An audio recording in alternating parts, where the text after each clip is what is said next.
Coming up on today's Locked On Bucks, we continue our conversation with Chris Johnson, taking a look ahead to this upcoming season. Where do the Bucks stack in the rest of the Eastern Conference? And what can we expect from the two rookies selected over the summer? The rest of that conversation comes your way next on Locked On Bucks.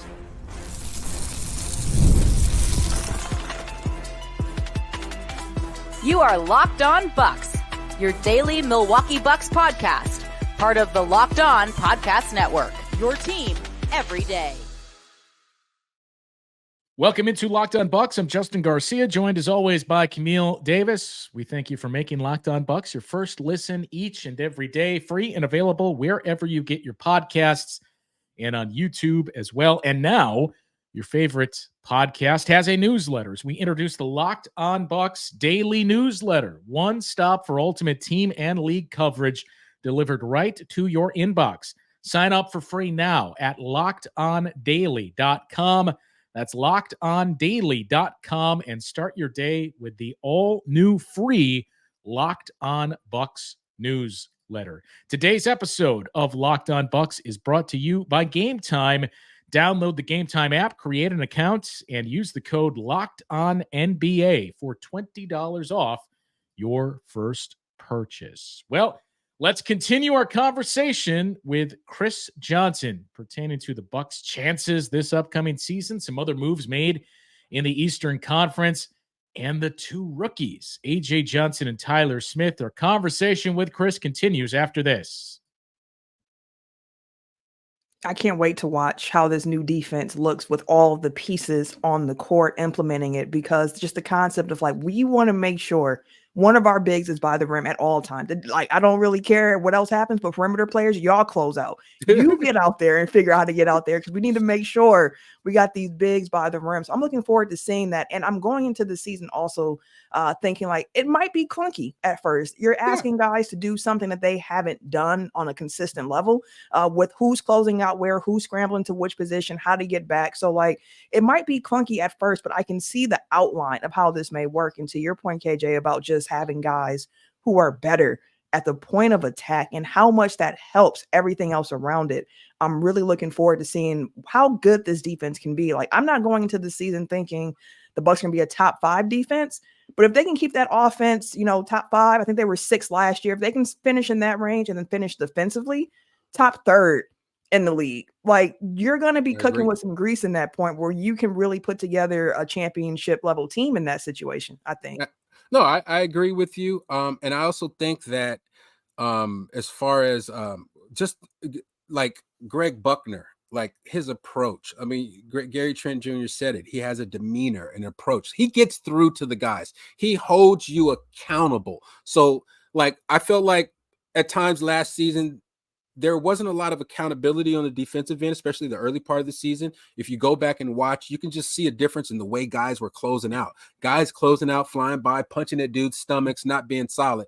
And that's a minor point, but it speaks to a larger issue, because if there's slippage in those type of areas, there's going to be slippage in every other type of area as well. I think the accountability aspect and the respect that the players have for Gregg Buckner and his voice is going to make a huge difference on the defensive end for the Bucks this season.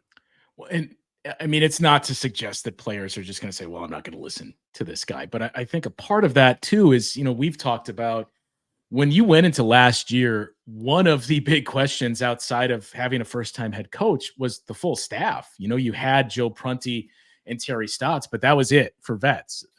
You had a lot of guys that weren't necessarily first-row guys for brief portion of their career at best that they were there. So there's a big question over, well, now that Terry Stotts is gone, who's the lead assistant? How much experience is there? And it's just a night and day difference when you look up and down. Darvin Ham has been a head coach in the league. Joe Prunty may hold the record for most interim head coaching appearances. Gregg Buckner, who was the associate head coach for the last 3 or 4 years with the Cavs.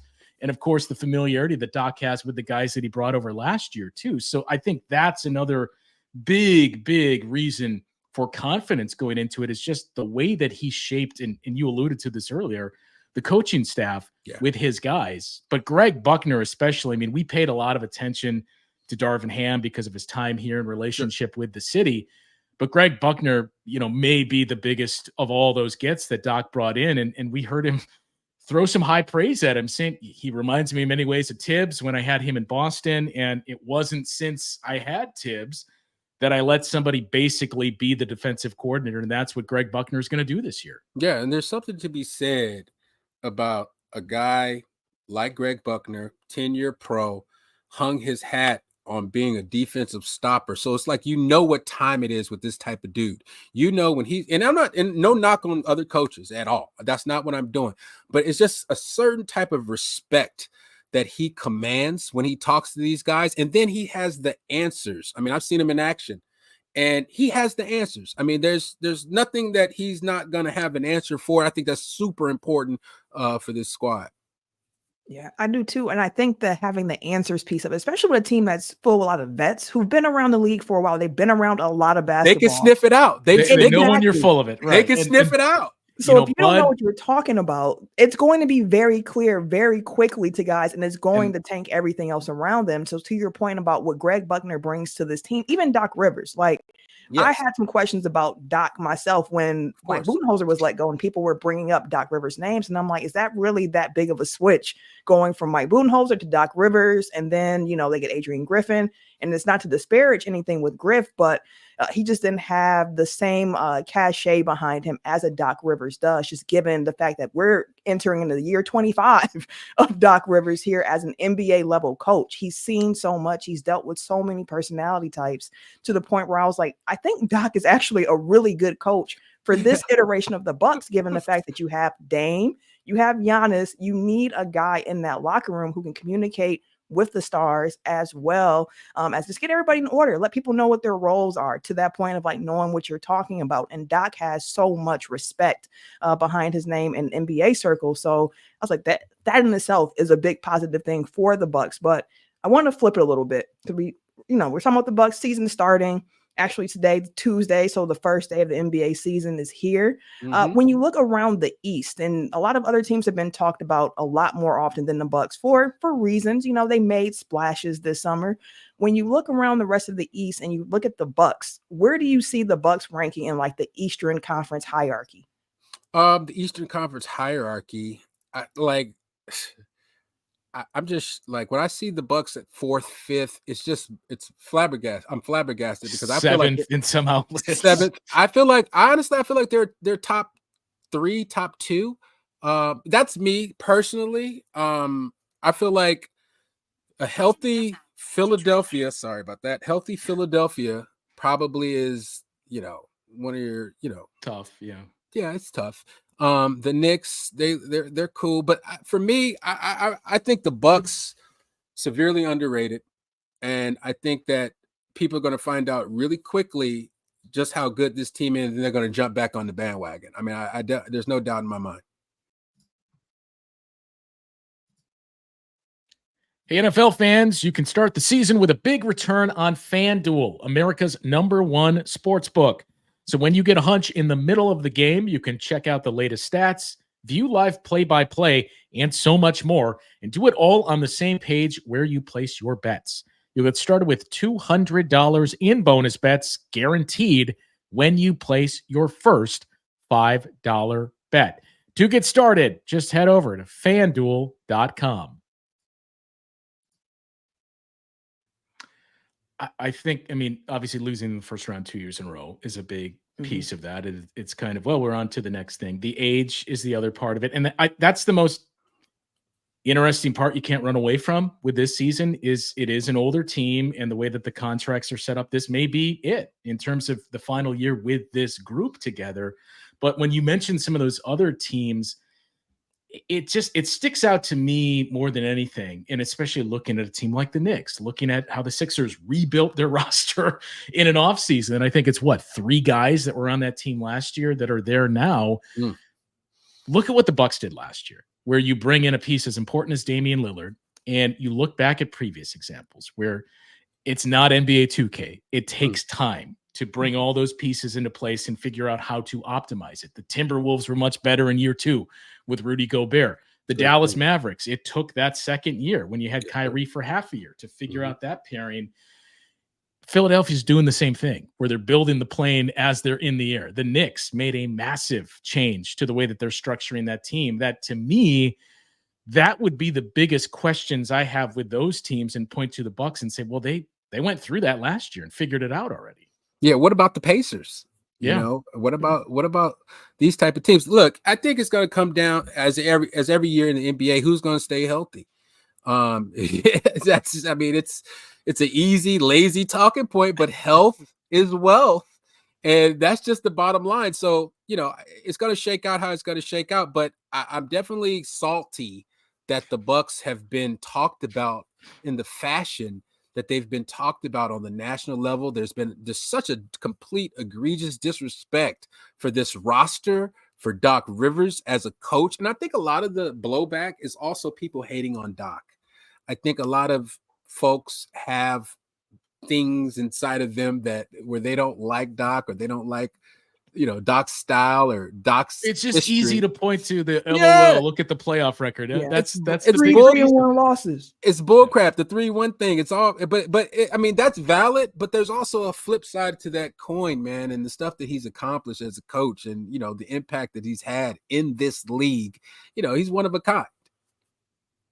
Yeah, I definitely agree with that. And the 3-1 blown losses, it's like, I get it. Like, he's in the history books a few different ways. Like, there's no other coach who's done that. So, like, he has the unfortunate responsibility of wearing that. Like, it's part of the record. And Doc himself has said, like, look, you can look at what I've done. Like, I'm 8th in wins all the time. I'm 4th in playoff wins. Like, I've only had 2 losing seasons in my entire coaching career. Like, it is what it is at this point, and that's just a piece of it. But to your overall point, like the disrespect levels, and I honestly think even at this point, Giannis might be moving into like a slightly underrated situation of like people just don't necessarily respect what he brings to the table for this Milwaukee Bucks team, and just in general of just being one of the more dominant players this league has seen, like ever. Like his finals performance, I still think back to that game. Like it's amazing that he dropped 50 in that game, making free throws, an area where people said that he was consistently weak. So there is a lot to like about this Bucks team. I'm very high. I'm very optimistic on it. But to your point, health is going to be a crucial factor of it. And I know there are so many people who are tired of hearing, well, health. But like, that's just a reality of the situation. You need to be good. You need to have a little luck, and you got to be healthy to make it all the way into June to play for, that finals championship. So I think it's just the overall piece of it. But when I'm thinking about like just my overall feeling about this Bucks team, I see a ceiling that's higher than last year's. I see more stability afoot, which gives me more confidence in what they're able to build. And again, I think you might have some times where things look clunky as they're organizing things and getting it together. We even heard Doc Rivers mention, like, offensively, there were certain sets that they didn't even look to install yet, because they wanted to wait until Chris Middleton can kind of get back and they can do that. And they've been slow rolling things. But this is the team where I'm like, if things are going good for them, like especially come after the All-Star break, because their March schedule looks like it's going to be a gauntlet to finish the season for them this year. But I think that this is a Bucks team that can come out the East. This is a Bucks team that I have a lot of faith in. And I've been somebody and talking to other Locked On hosts and other shows where they're just kind of like, that's cute. Like, like that's cute. Like, we're not seeing it as much. But again, you got to go out and play the games. But the way they're constructed, given the fact of what they were able to do with minimum salaries, I felt they upgraded. Is there any area for this Bucks team that you look at and you're like, I have a question about this, but if they can answer this during the season, I won't say that you'll feel better, but like, I just have a question about this team at this point. Because for me, one thing I'm going to be looking for is just the rebounding and seeing if they're going to be able to do that consistently. Because when you think about the defense being better, the possession isn't over until you secure that board and you're going the other way. So like, if they're getting second and third and fourth chances every so often, that could be a problem and detrimental, in addition to seeing how the transition defense looks for this team, an area of weakness for them last year. Yeah, I mean, those are two great points, because as we, watched the preseason a little bit, that's kind of stood out at times. The lack of rebounding, and then the transition defense as well.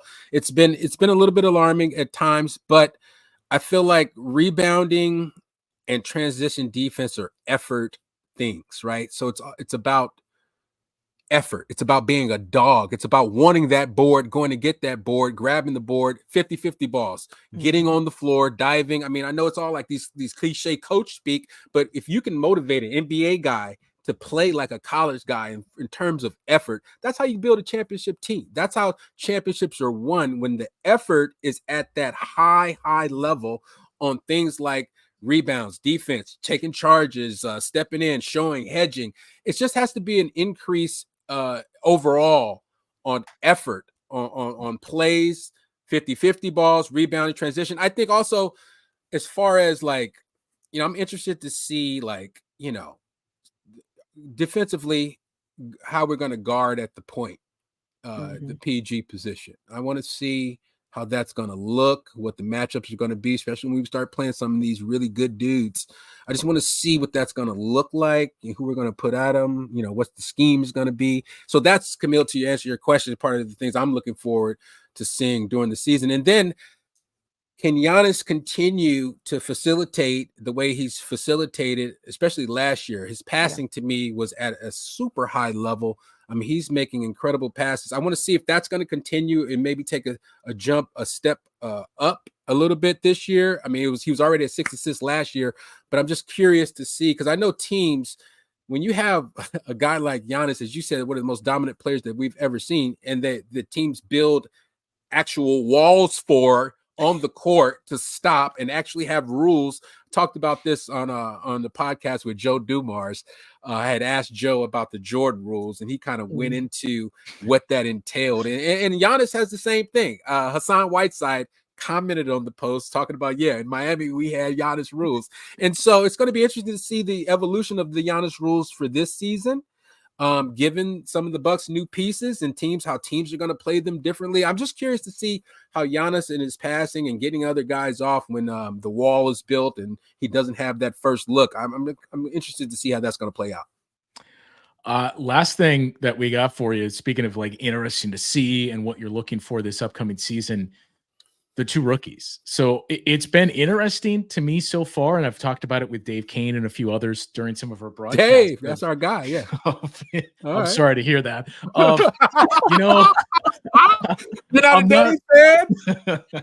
No, I got to work with him every game. So if you had that much time with him, you would. But that's been the thing that's kind of jumped out the most is, it's the preseason, but it was still interesting to see how early we were seeing AJ Johnson and how much run he was getting. And I think we've all kind of felt like you can definitely see the pieces there, especially after summer league, that here's what, if he harnesses, he can do well. But the assumption is just, well, neither of these guys are really going to play. It's a veteran team. And I think when we talk about some of the unfair criticisms of Doc Rivers, that's another one. Show me the coach other than a rebuilding situation that plays young guys. It's not exclusive to Doc Rivers, but what do you think we're actually going to see from AJ Johnson this season?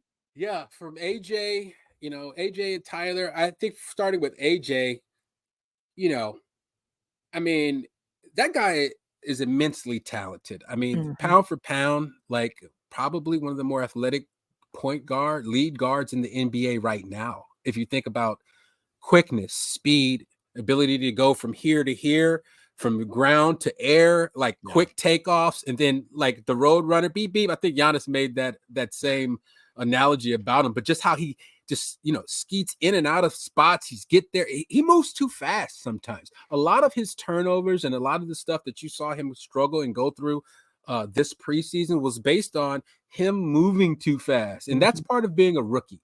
That's part of being 19, 20 years old. You haven't played a ton of professional ball. You're on the highest level in the world. But what we do know is that AJ can hang out here athletically. Now, they struggled. Him and Tyler went through a major shooting slump. AJ specifically, incredible shooting slump. But now he's got that out of his system. Now, I don't think he's going to go back into a slump quite like that ever again in his career. Don't quote me on that. But I think he's got it out of his system. I think that Doc playing him something like 94 minutes in the preseason, which led the team, that showed a tremendous amount of confidence and belief in young players that I was not expecting. I was not expecting to see AJ play that much this preseason. So I was shocked, but I was also encouraged because that tells me Doc kind of probably has a little affinity for this kid. Like he sees something in him. He understands the value of him being on the floor, getting those live game reps of utmost importance. I mean, AJ, 17 assists, during the preseason. Tyler Smith, second on the team in rebounding or led the team in rebounding through 56 minutes this preseason. I mean, those guys got on the floor and they did stuff. Granted, it's exhibition season, it's preseason. We can say whatever we want, but to be two 19-year-old type rookies. Okay, let's not forget, these dudes are 19 and 20 years old. They're not like a 21-year-old, 4-year Dalton Connect senior, played at 3 different colleges.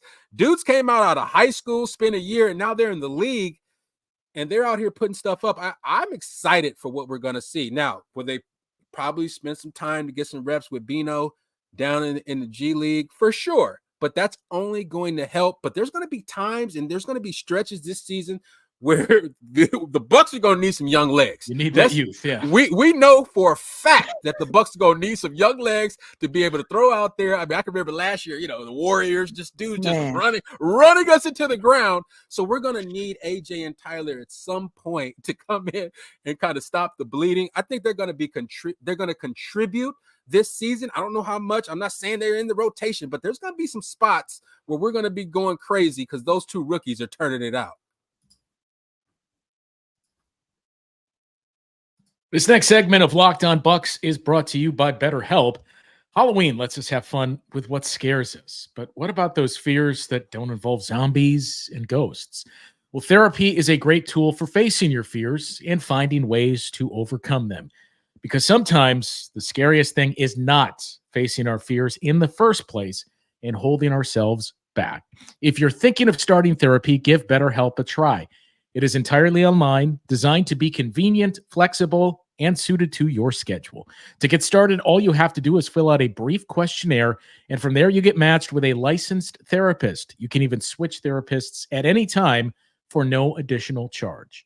Overcome your fears with BetterHelp. Visit BetterHelp.com/LockedOnNBA today to get 10% off your first month. That's BetterHelp, HELP.com/LockedOnNBA. Well, I mean, the talent is undeniable for both of those guys. I think everybody was surprised that the general assumption was probably that Andre would get a lot of those minutes and a lot of those opportunities, but it's a different level of talent. And Camille and I know you guys have gotten into it a little too, have talked about, look, you understand the value that Andre Jackson Jr. brings you defensively, and just a veteran college player that has made winning plays and been a part of a national championship in big games. Sure. The challenge is always going to be developing that offense and being able to play him the same time as Giannis. And I think that's what opens the door for AJ Johnson. And the things that stood out the most to me were, we referenced the field goal percentage and some of those misses, but he had no problem and was fearless getting to the paint. He didn't finish yet, but that comes, right? That comes as you play more. And Dante DiVincenzo couldn't finish his first year or two here in Milwaukee. So there is that. And with Tyler too, he just had a knack for being around the ball. Like you mentioned the rebounding numbers. It wasn't just that. When the ball was there, he was there.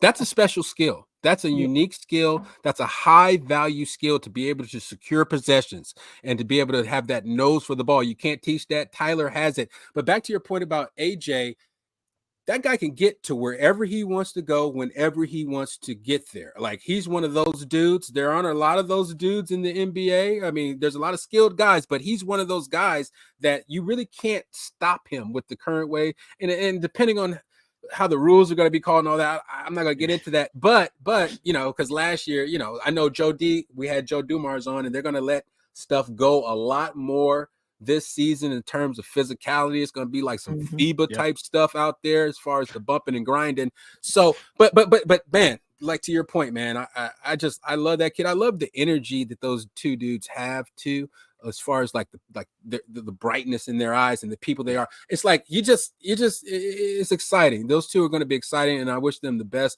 And I know that they're going to work their butts off. And they seem like the kind of guys that listen to the vets. Like, I've been around. I was in the facility. And, they still have that humility about them that you just love to see in young players. When vets are talking to you, or someone that's a little older talks to you, I say, what's up? It's, hey, how you doing? Shaking your hand, looking in the eye. I feel like that's going to go a long way with their careers as well. Well, and last thing for me to mention there of AJ and Camille, I'll let you get the final question here, is I'm not going to name the player, but in that Bulls game, there was a sequence where we saw Talen Horton-Tucker take him all the way to the rim. At midcourt, just blew past, got to the basket. AJ clearly needs to add to his frame, but the quickness and the length that he has, defending that same player, he could not move past him, clearly. So he thought, okay, I'm going to try to back him down. And you can push him around, but because of his length, he's still going to be able to stick there and disrupt the shot somewhat. So that's the other encouraging thing of, man, when he adds to that frame, I'm really interested to see what's here with him. That's a great point. And I'll just end it with this last question, because I think your point about young guys listening to vets is really interesting. And just what are some qualities and characteristics that you tend to look for in younger players to be like, this is somebody who might be able to stick around, not even just the on the court stuff, because clearly you get into the NBA, you are already seen as one of the elite at what you can do. But like, there's a whole other aspect of like you're off the court, how you're carrying yourself, how you're practicing, what you're bringing to the table every day. So when it comes to younger players, what are some things that you tend to look for within them to be like, hey, this guy might have a real long future or a long career in the league? The first thing would be, does he have sort of an old soul? Like, you can be a young guy, but you can have an old soul with, down home values, with a certain way that you go about your business, a certain way that you speak to people, a certain way that you, if you shake someone's hand, you look them in the eye and, you smile and talk. You're not like doing the headphones on, hey, what's up, dog? It's always the, hey, what's up, dog? Or there's the, hey, how you doing? Take your headphone off, shake a guy's hand. That's two different guys right there. Like, two totally different type of guys. I tend to believe in the guys that are a little bit more humble, because they're willing to listen. They're willing to take instruction. They're willing to be a sponge. Like, when you don't think you know it all as a young player, because a lot of these guys are so talented, it's hard to tell them anything. But if you could take criticism, if you could be a guy that listens to your vets, no matter who those vets are in that team, in that organization, whether it be the top assistant, or whether it be, someone else that's not the top assistant, the player development guy, if you could take it all in with the same level of eagerness to learn, to understand that people want the best for you, you're going to have a long career in the NBA. The best players are the ones that sought out information, i.e. Kobe hitting up Michael Jordan, and Kobe calling Scottie Pippen in the middle of the night and all that. Them type of guys that aren't afraid to ask questions and aren't afraid to take criticism. I think those are the two most important pieces as far as off the court for young players' development in the NBA. That's dope. Well, and the Bucks certainly filled with a lot of those types of guys too. When you think about Drew Holiday and certainly Giannis and Chris Middleton and some of those other names that we've referenced, that was what made it Bobby Portis too, another guy we didn't mention. Yeah, we haven't talked about Bobby. Yeah. We got to do. Let me talk about Bobby. Bobby, give him some love. Bobby's been going crazy. Bobby's been going crazy this preseason. I hope that he continues to go. Watching it closely, like, Bobby's giving a little more effort on the defensive end too this year. He's a lot more locked in. He's just has a new level of awareness that I'm noticing. Man, Bobby's he's gonna do something this year, man. I don't award some type of sixth man of the year is has he won one yet? No, he's not. Oh, he's been in the running. This might be the year. Running. I think this might be the year that Bobby Portis wins sixth man of the year. If I think so, man. The way he's playing, like that jumper, but just the aggressiveness, the confidence. You listen to him talk at the post game, like he's on one right now, and you love to see it.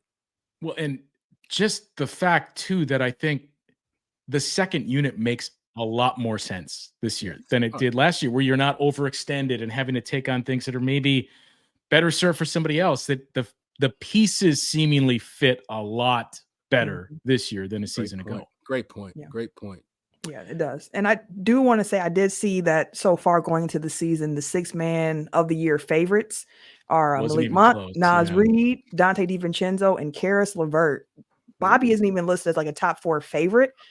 And after he had 2 top 3 finishes the last 2 years, I think that like if he comes out the way we saw in the preseason, not expecting for him to shoot like, what was it, like 90% from 380, whatever crazy number it was, but like insane.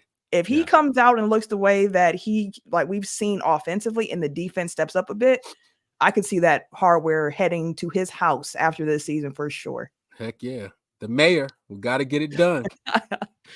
Well, an absolute blast catching up with you today, KJ. We'll have to do it again during the season when we have some actual games to recap and some trends that we've seen from the team. I mentioned everybody can hear you on the Here District podcast, a part of Bucks Plus. You can get that wherever you get your podcasts, including Locked On Bucks. And the only thing to dislike about you, KJ, is the school that you chose. Oh, wow. to go. Just because you're a Zona guy, you come on the pod with an A hat on, my nemesis. Nah, I respect you, man. I respect you. But I appreciate you guys having me on. It's been a blast. I can't wait to do it again at some point. Absolutely. Chris Johnson here previewing the Bucks season with us on Locked On Bucks. That'll do it for today's show. For Camille, I'm Justin. We'll talk to you once again tomorrow on Locked On Bucks.